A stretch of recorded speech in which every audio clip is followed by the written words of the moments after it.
എനിക്കങ്ങോട്ട് digest ആവുന്നില്ല. ചിലപ്പോ ഈ പോലീസ് ബുദ്ധിയുടേതാവും. ഇത്രയും സുന്ദരിയായ ഒരു പെൺകുട്ടിയെ ഇതുവരെ ഒരുത്തനും പ്രേമിച്ചിട്ടില്ലെന്നോ? എന്തോ നാമ്പിള്ളേരാണ് ഈ നാട്ടിലുള്ളത്. ഇവിടെയുള്ള പയ്യന്മാർക്ക് ഇയാടെ അച്ഛനെ പേടി കാണും. കോളേജിലോ അവിടെ ഇല്ലായിരുന്നോ ഒരുത്തനും? ഒരാള് പോലും തിരിഞ്ഞു നോക്കിയിട്ടില്ലെന്നല്ല ഞാൻ പറഞ്ഞതിനർത്ഥം. പുറകെ വന്നവരൊക്കെ ഉണ്ട്. പക്ഷേ നമുക്കും കൂടി തോന്നണ്ടേ? അപ്പോഴല്ലേ അതിന് ലവ് എന്നൊക്കെ പറയാൻ പറ്റും. താങ്ക് ഗോഡ്, ആരോടും തോന്നിച്ചില്ലല്ലോ നീ. അങ്ങനെ താങ്ക്സ് പറയണ്ട, ഒരാളോട് തോന്നിയിരുന്നു.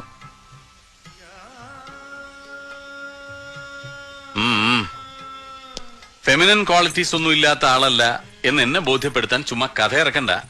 കഥയല്ല ശ്രീനി, ഒരു സ്കൂൾ ടൈം തൊട്ട് ഡിഗ്രി ടൈം വരെയൊക്കെ